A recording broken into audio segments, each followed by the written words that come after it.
Hi, everyone. So my name is Emily Weiskopf, and I am here today from Legal Aid of Northwest Texas. So we are going to do a little presentation about housing concerns in COVID-19.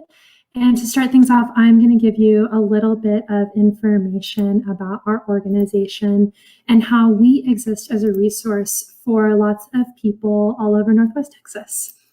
So my name is Emily Weiskopf. I'm our Equal Justice Volunteer Program Coordinator. And then I'm going to be followed later by a staff attorney in our office. His name is Farva Raza. She's really wonderful. She's going to talk to you about the CDC Eviction Moratorium and some other housing concerns that you should be aware of. So in order to get to that, start moving along. So very briefly, Legal Aid of Northwest Texas is a nonprofit organization. We try and meet the civil legal needs of about 1.5 million people in our 114 county service area. So we're a very big organization, and we're very fortunate to assist a lot of people with issues that they have. So we provide free civil legal services to low-income individuals all over North and West Texas. So as I'm sure a lot of people are aware, whenever you are charged with a crime and it's a criminal matter and you aren't able to afford an attorney, the state will appoint you a court-appointed attorney. But that same thing doesn't exist for civil matters. So there are a lot of issues that we exist to help fill the gap for people who maybe wouldn't have access to legal representation otherwise because they couldn't afford it. So we help people with wills, federal tax issues, public benefits from SNAP to supplemental Social Security income to disability income. We've seen a huge influx of consumer protection concerns since the COVID-19 pandemic has begun. And of course, why you're probably watching this video is we help a lot of individuals with housing issues, especially evictions, landlord-tenant disputes, foreclosure prevention, housing vouchers. And another important thing that we do is we help individuals who might have barriers to housing. So even though we don't offer representation for criminal law matters, we do have a small area where we're allowed to assist people with expunctions and non-disclosure agreements if they have an eligible criminal matter that can be sealed. And sometimes that can be a barrier, to housing and also employment. So that's one thing we're also able to assist people with besides just housing issues. So like I've already said, our organization's really big. We have a huge service area. So if you're watching this video and you're in Parker County, or maybe in Jack County or Montague County, or maybe, I don't know, in Lubbock, there's lots of our offices that are available to assist people. So our Denton office helps Cook County, Denton County, obviously, Jack County, Montague County, and Wise County. So because so many people aren't able to afford civil legal representation, that's what we're trying to do is help fill the gap for all of these people who might not be able to access an attorney otherwise. So I've already said that we can't provide representation for criminal law matters, the exception being expunction and non-disclosure agreements. But we also don't assist with medical malpractice claims, assisted suicide, or abortion-related litigation, personal injury cases. We just steer clear of all that. So in order to be eligible for our services, an individual has to meet some qualifications and some requirements because we want to make sure that the people who are receiving the assistance from our organization are those that need it the most. So in order to receive services through our organization, individuals have to be income eligible, asset eligible. They have to be a United States citizen or have another qualifying legal status, and they have to have a legal problem that we can help them with approved priorities, as we say. So what exactly does eligibility mean? So to be income eligible, an individual is at or below 200% of the federal poverty guidelines. So those are the guidelines that we go off of. They're based by the federal government. We update them every year. A lot of other county services, social service providers use the exact same poverty guidelines. They just don't go up to 200%. They vary in levels. So a good example of this is a household of 4. So you think 2 parents, 2 children. There's an annual household income of $52,400. So I'll show a copy of this eligibility chart in a second, but it's also available on our website if you ever want to look at it. If the thought ever crosses your mind that you think you might need legal services, that's a great place to start. And another thing that we consider when qualifying people for services is we look at their household size. So like I said in our example, there are 2 parents and then 2 children. So those children are under the age of 18.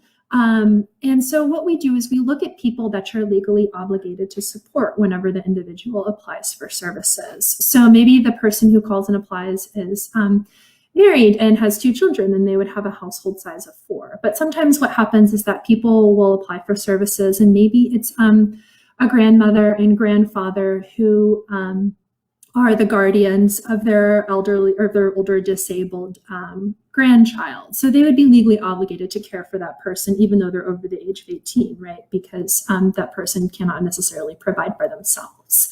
And so other situations happen where we just have a household size of 1. Maybe you are like me and you live alone. And then sometimes we have people that have large household sizes, 8, 9, 10 people. And sometimes we'll have situations where maybe you have mom and dad, and then their older adult child moves in who's maybe 25 years old, and they're working, but they're not really, the parent isn't obligated to necessarily care for that child, right? Legally anyway. So that might be a situation where we would consider it to be a household of 2, because that older adult child doesn't necessarily figure into, having to be legally supported by the parents. So this is a copy of the income guidelines that we use. You can see that it breaks it down by how people are paid. We typically ask people for their gross monthly income, but sometimes people are paid weekly, biweekly. Sometimes people get a large annual check. So this is just a different way that you can maybe think about how you might be qualified for services if you need them. So asset eligibility, what we're really trying to do is just making sure that people who are accessing our services don't have a secret bank account where they have $10,000 in it that they could easily take out and put down a retainer for an attorney. We want to make sure that the people who are using our services are people who really need it. So sometimes what might happen is that someone might contact us about services and they don't have a savings account, but maybe they have a 401k and they have $25,000 in that 401k, for example. It's not really easy for that person to take out $5,000 from that 401k, right? They would probably lose even more of that money. It could be really complicated in order to just pay for an attorney. That's someone that we might consider to be eligible for services, because that $25,000, even though it is that person, that's not readily accessible to them. Sometimes people have land that we consider that, even though they might have a big piece of property, it's not really, they're not renting off of it, they're not making any money off of it. So every situation for people that come into our organization is a little bit different, but that's just what asset eligibility kind of means. I've already touched upon this, but to be eligible for our services, individuals have to be a U.S. citizen or have another qualifying legal status to be in the country. The one big exception to that is that we can provide civil legal assistance to individuals who are victims or survivors of domestic violence, and we can help them with litigation related to that domestic violence. So we frequently help survivors of domestic violence get divorces or protective orders from their abusers. And this can also obviously be a very large housing issue that impacts a lot of individuals. So that's something else to keep in mind. Approved priorities, these are just all the different ways that we're able to assist people and all the different things we are able to assist people with. Like I said, obviously the reason you're watching this video is because it's about housing, right? So we help people with all sorts of housing issues, which I've already touched upon. So if you're eligible for services, here's what happens. So when people apply for services, we make sure they're eligible and we make sure that there isn't a conflict of interest with them coming to our organization. So conflict of interest would be like if husband and wife are getting divorced and husband contacts us for services and we decide to represent him, or even if we don't, we offer him advice, let's say, and then the wife comes to us for help with that same divorce, that same action, we wouldn't be able to assist her because we've already helped her husband. But let's say 5 years down the road, the wife comes back to us for an issue related to a credit card or something like that that's completely separate from that divorce. We'd be able to offer assistance because it's not related to her divorce matter. So then after we're able to determine all of that, we schedule individuals for an intake interview, usually with one of our staff attorneys, because hopefully the staff attorneys can offer some brief advice in that interview. Sometimes it's with one of our support staff members. We're a busy organization. And then after we do an intake interview, we try and staff with each of our attorneys, our managing attorney and our office reviews all of the cases. And then obviously, we want to provide full representation to everyone that comes our way, but it's just not possible, especially with the huge influx of applicants that we've had because of COVID-19. That being said, we always offer some meaningful level of service. So we always try and give people really good legal advice, connect them to a social service agency that might be able to assist them or something like that. A lot of people that come to our organization don't necessarily need full representation from an attorney. Sometimes they just need a document prepared or a demand letter written or just some really brief advice. You know, everyone's situation is very different. So even though a lot of people need full representation and we want to extend it, it's just not possible in every case. So all of our offices, because of COVID-19, this is my COVID-19 spiel, are closed, until November 29th. We're still here to help though. So if you think you might be eligible for services, you just want to learn more about our organization, you can apply for services on our website.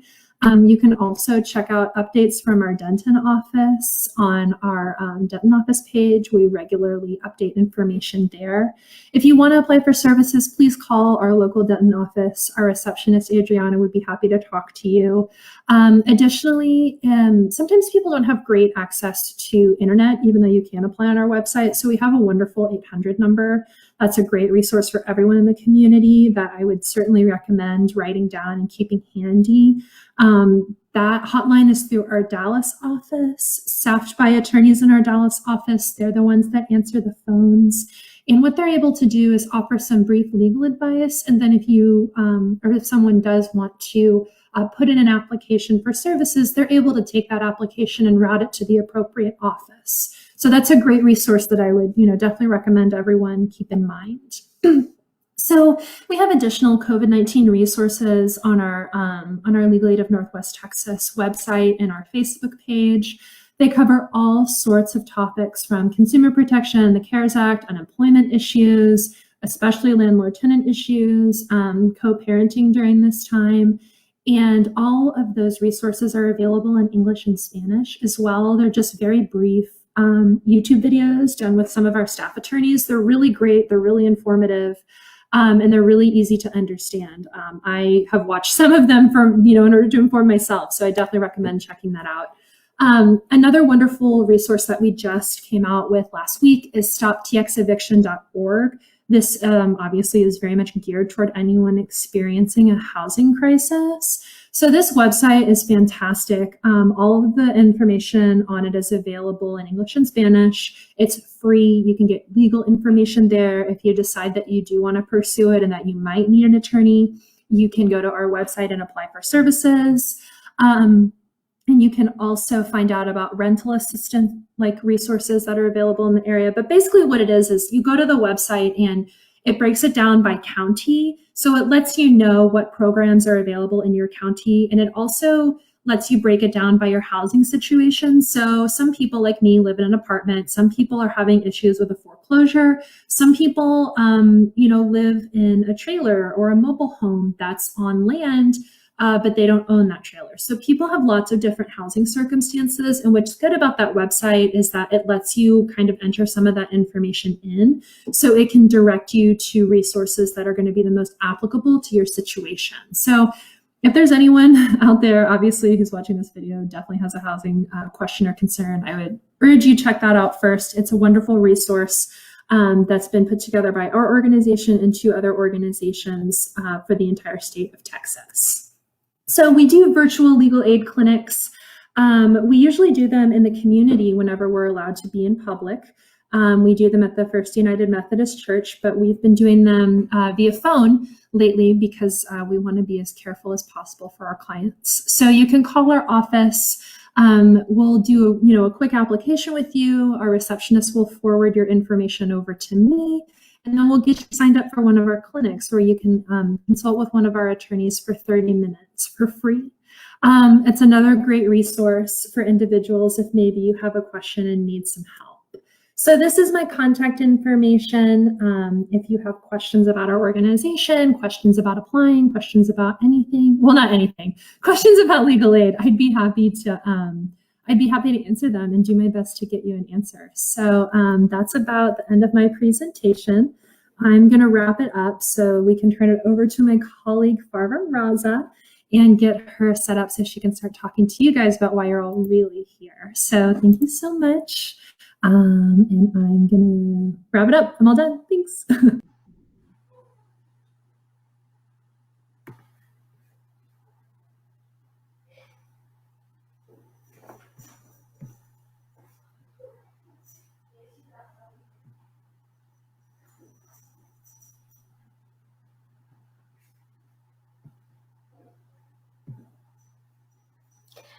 Hi y'all, I'm sorry, it took me a little bit to get going here. I lost the screen, and I think we're good to go. I am having trouble making my screen. Okay. Okay, I hope you guys can see the same screen I'm looking at. So again, this is Legal Aid Northwest Texas, as Emily explained. We provide free legal representation in 114 different counties. This presentation largely, though, is going to be about tenant rights and the more recent CDC COVID-19 eviction moratorium.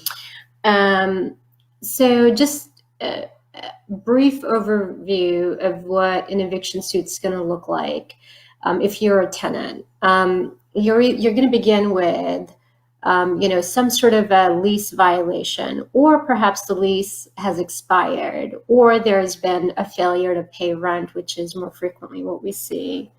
At which point, either you'll be alerted verbally, or you'll just receive a notice to vacate on your door.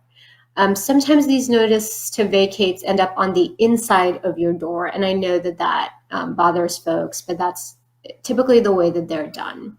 So you'll receive a notice to vacate. It'll either be by mail, it'll be on your door, or it'll even be on the inside of your door. And it's going to essentially describe the reasons why you need to leave the premises. Once you've received the notice to vacate, it's going to give you a few days to actually vacate the premises. If you haven't vacated by that time, then you're going to receive a petition. This is likely going to be served to you by a constable.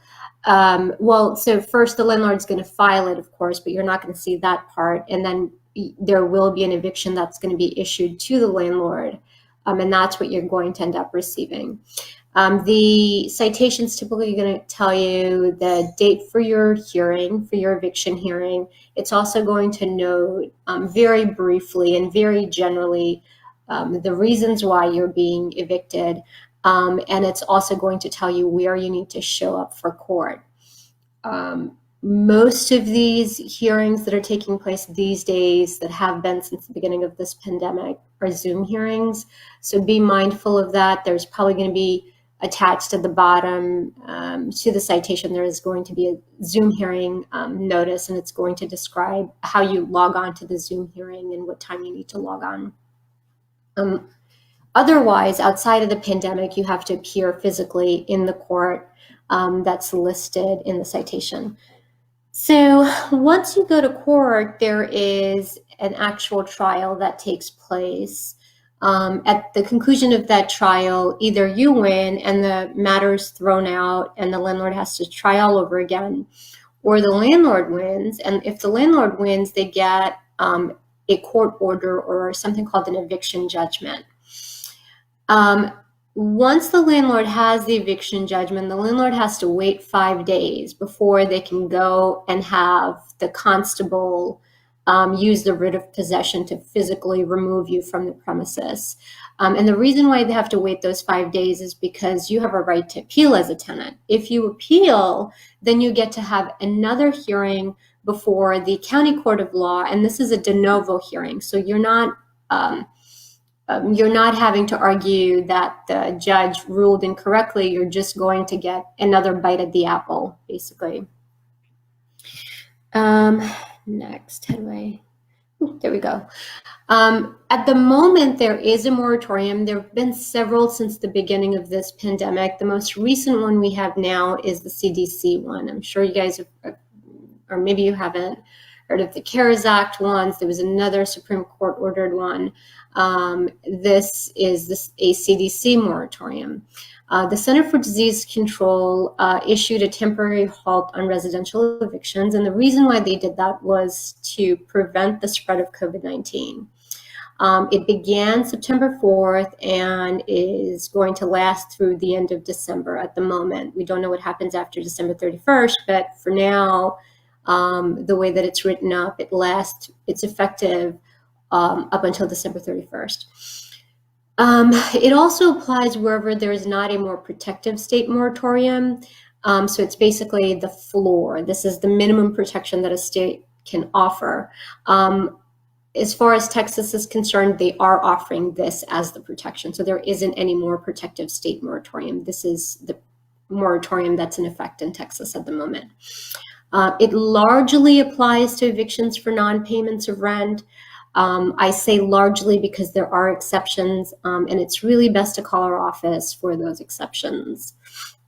And it only applies to tenants who have signed a declaration and given that signed declaration to the landlords. So what are the things you need to know about this signed declaration? Because the signed declaration is the most important piece of this moratorium. You need to sign this declaration and then you need to hand it to your landlord. If you're in court, then you're going to need to hand it to the judges as well. But the item that's stopping your eviction is the signed declaration. The provisions of the declaration are very, very important. That's the thing that you really, really do need to take a good look at. You also need to know who needs to sign the declaration. We're going to talk about that today as well. And then things you need to do before you sign the declaration, and then finally how you submit the declaration. The provisions of the declaration, there's several, and it's important that you read through all of them. If any of these is not true, then you cannot sign the declaration. In other words, all of these have to be true. All of these have to apply to you for you to be able to sign this declaration and be able to receive the benefit of the declaration. One of the things you have to have done is you have to show that you've made best efforts to obtain governmental assistance for rent or housing. There's a lot of CARES Act money that's available through a lot of nonprofits. Some of the counties are engaged in it as well. And you do need to have shown that you made your best efforts to obtain this governmental assistance. Now, this does not mean that you actually have to have received it. It just means that you need to show that you made best efforts to obtain the governmental assistance. The second requirement is that you show that you don't earn more than $99,000 in annual income. Typically, this is not an issue for people. If you are filing jointly, then it's $198,000. So typically, again, like I said, folks that end up with challenges having to pay rent don't need to really worry about this particular provision. But you do want to have some proof of it. So one of the proofs is obviously your tax returns. One of the other proofs that they'll accept is that you received that stimulus check that was that people received earlier this year. So if you have still some, if you still have your stimulus check or proof that you received it, that would be sufficient evidence for this requirement. The other thing you need to show is that you're not able to pay your full rent because there's been a loss of household income, a loss of hours or wages, or there's been layoffs, or you've experienced extraordinary out-of-pocket medical expenses. So this does not have to be COVID related, but you do need to show that sometime during the course of this pandemic, you experienced a substantial loss in income, or your hours were reduced, or your wages were reduced, or you were laid off. So you do need to show that part of it. And again, if you can't show that, then you can also show that you've just got a lot of out-of-pocket medical expenses. The third thing you need to do is you need to show that you made your best efforts to make timely partial payments that are as close to the full payments as your circumstances permit. So really, this is more about, again, a best effort. So I know a lot of leases say you can't make partial payments. You still need to make an effort to offer that to your landlord. And it can be whatever amount that's close to the full payment. So it doesn't have to be the full payment. It could be whatever amount you're able to afford. And so you do need to be able to do that before you sign that declaration as well. If your landlord refuses to accept the partial payment, that's fine. You just need to have made your best effort to make that payment. The other thing you need to prove is that if you're evicted, you're going to become homeless. So in other words, if you've signed a lease for another apartment, then this does not apply to you. So you need to be able to show that you really got nowhere else to go. You'd either end up in a shelter or having to move in with other people and be in close quarters in a shared situation, which isn't optimal for this pandemic. The other thing you need to understand with this declaration, and it's part of the statements that you're agreeing and signing to, is that you need to understand that you still owe that rent. It's not going away. At the end of this moratorium, you're still going to end up owing the landlord just a whole lot of money. So that's what's going to end up happening. So it's not going away. This is not waiving rent. All this is doing is giving you an opportunity to be housed until the end of this year. But that rent's still accruing. That's still, it's still growing.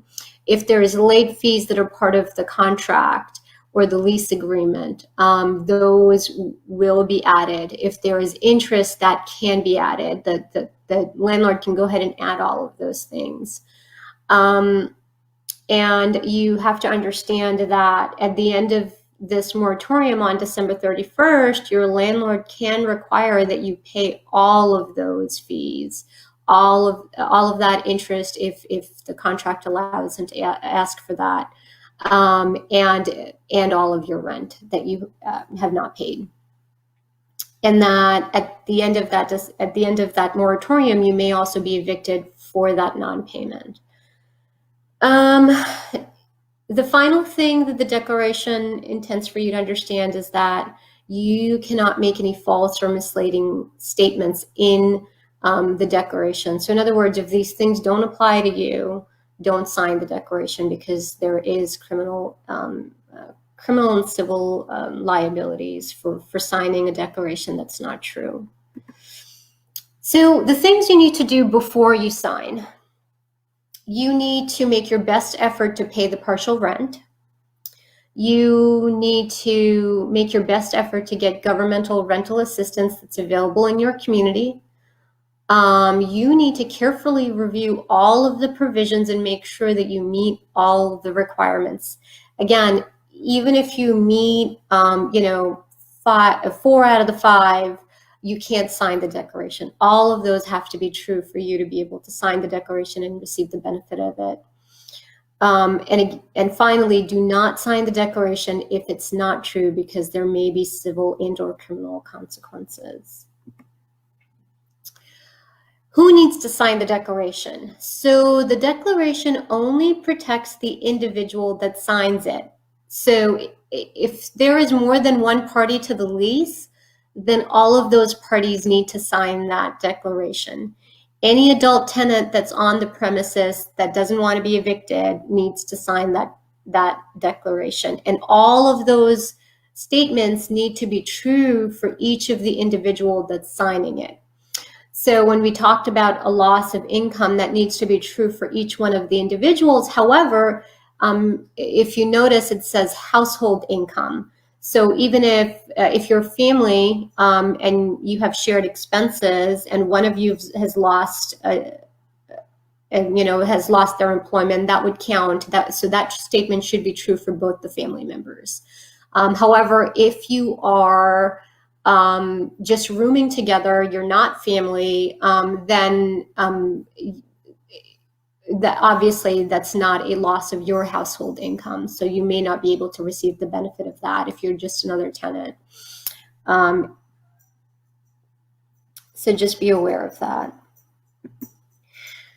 Now, how to submit the declaration. So once you've sworn to it, you've read through it, all of these things apply to you, then what you need to do is you need to complete the cover letter, and that's available on our website. I'll talk about that a little bit later.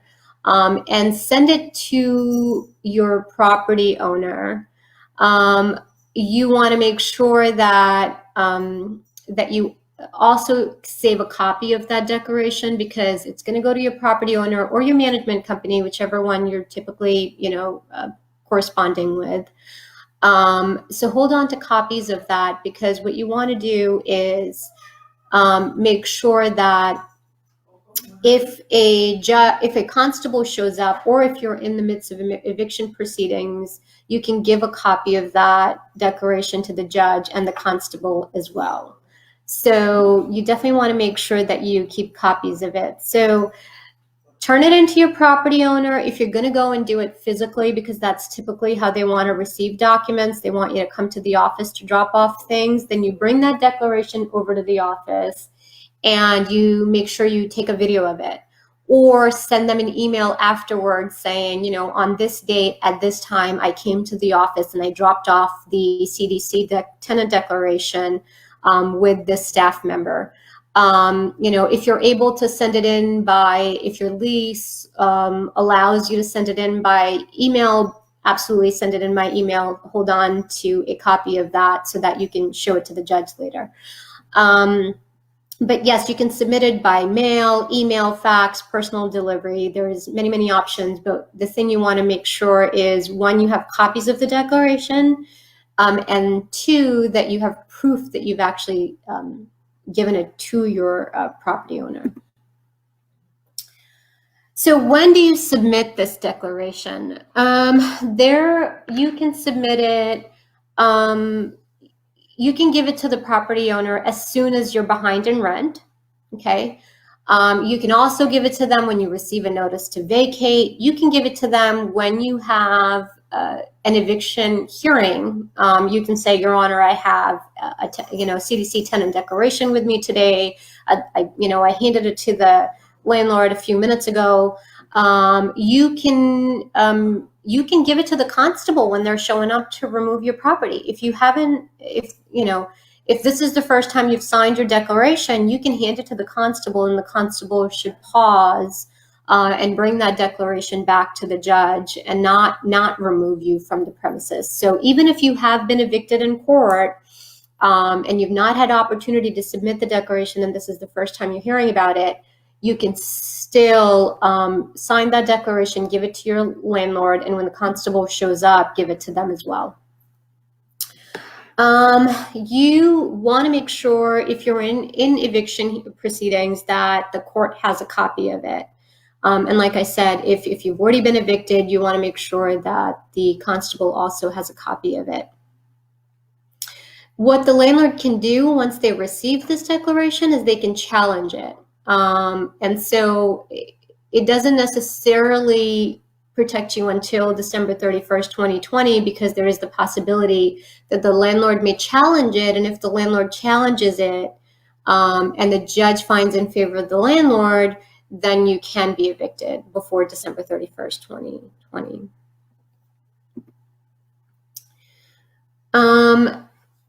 So recall when I said that you do need to reach out and make your best efforts to get rental assistance. These are the different rental assistance resources that are available in your area. It's Wise County Rental Assistance, it's the Housing Authority, it's the Bridgeport Housing Authority, it's the state's Bridgeport Housing Authority. Again, the CDC order does not require that you actually receive the rental assistance. It does, however, require that you make a best effort to try and get this rental assistance. If you want, so where do you get this tenant declaration? If you want more information about the declaration, or if you want the actual declaration, you can go to our website. It's internetlandwid.org. It's our COVID-19 resource page. And you'll see a whole host of information there. There'll be stuff about employment. There'll be stuff about really unemployment benefits. There's going to be stuff about property and landlord-tenant issues, family issues. So you have to scroll down to the part that says property and landlord-tenant issues. And in that list of resources that are available, what you need to find is the tenant declaration. It's going to say tenant declaration, CDC eviction order. There's also a cover letter for the CDC declaration. There is a guide for the CDC declaration, and then a rental assistance, sheets of rental assistance for different offices. For Decatur, it's going to be the Denton County office. So it's not just the resources in Denton County, it's just that's where our legal aid office is located that serves this area. And so what you're looking at, or looking for rather, is the rental assistance list for the Denton County legal aid office.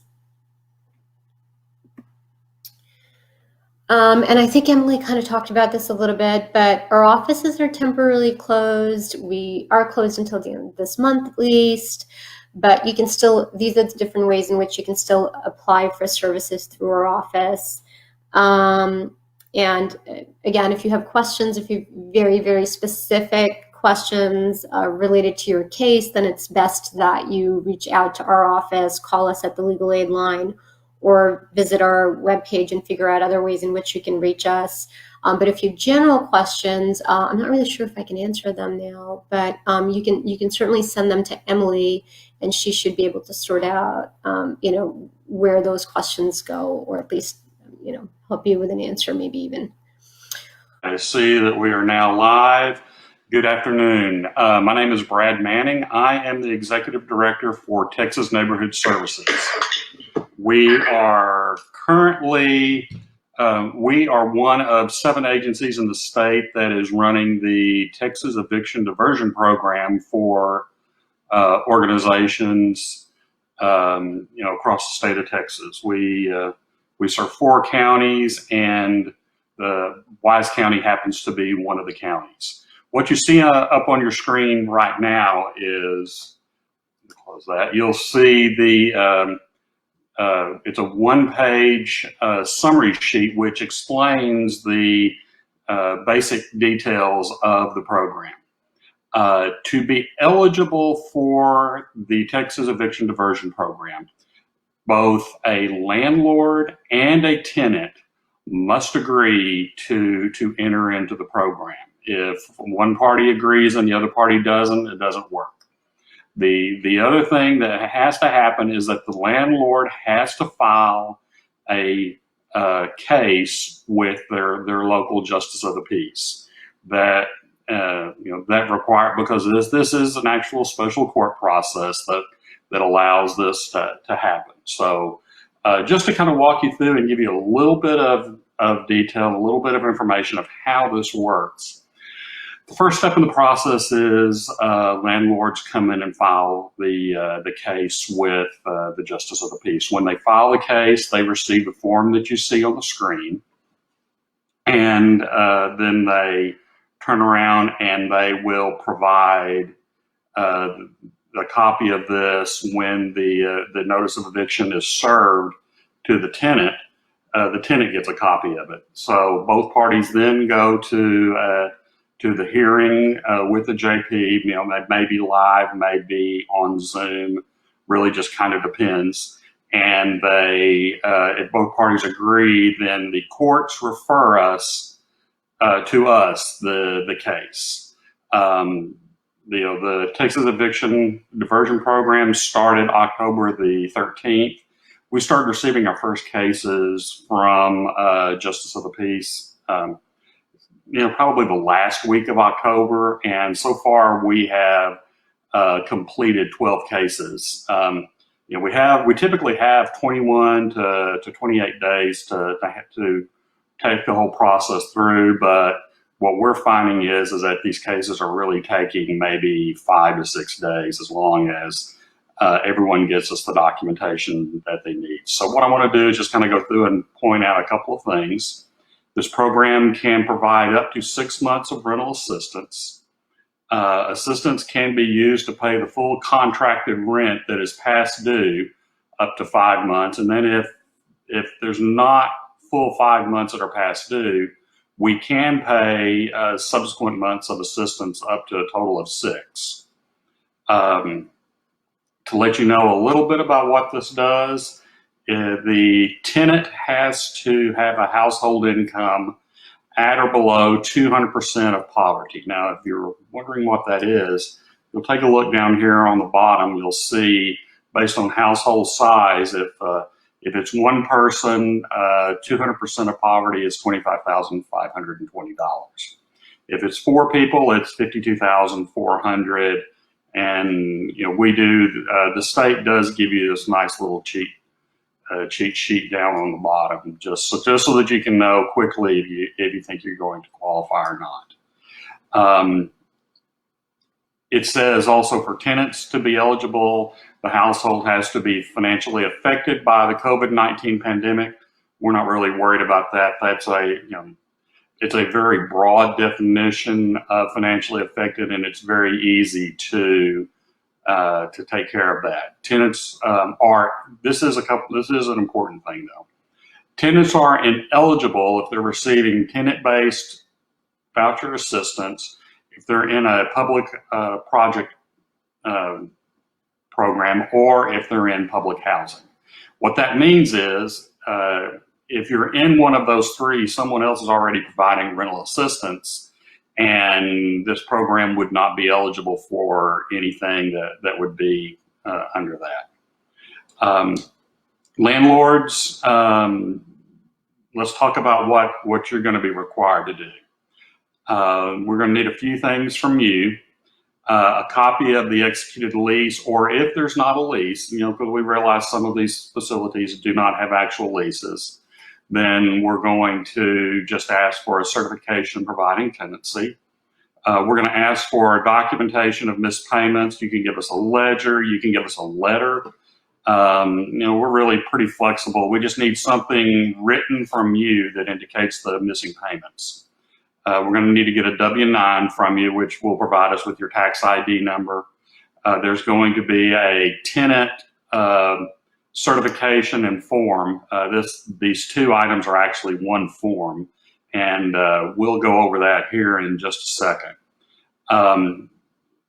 Tenants are going to have to provide us with a application, a personal copy of their personal IDs, driver's license, something with a photo on it. If you don't have that, maybe if you have a passport, if you've got a work ID, just something with some sort of an ID with a photo. If no written lease, evidence of unit tenancy, that's going to actually come from your landlord, so you don't have to worry about that. We are going to have to verify your income. And if you're already qualified under another program, meaning like a utility assistance program that we're providing, you don't have to re-income qualify. But if you're not, we have to document the entire household income for the past 30 days. And then there'll be some certifications that you will have to sign. This is the basic, this just kind of gives you a little bit of the basics behind it. Let's come over here and take a quick look. If you're a landlord, you will come over here, and you are going to, we'll help you fill this information out, and then you're going to certify that you're not requesting assistance prior to April 2020. You're going to certify that the property is not owned by a unit of local government. This is where I was talking about the public housing. You're going to have to waive your late fees. You're going to have to waive any penalties, and you cannot charge court costs to the tenant. That's going to be borne by you. So the cost of filing the case is going to be a landlord cost. But we'll have to have this form completed and signed from the landlord to complete the process. Tenants are going to have something very similar. Theirs is a little bit broader, a little bit more information. That's going to come through and state that it is their principal residence. Tenants cannot be subletting out and not be living in the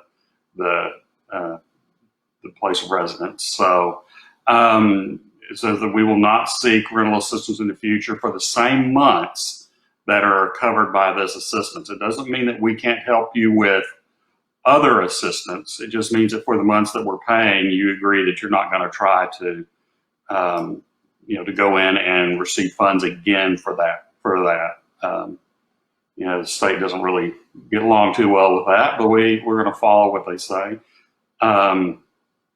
You do, under the Texas Government Code, if you don't qualify for the program, you've got the right to a hearing, which we can conduct, discuss, go over, make sure there wasn't a mistake made in your application.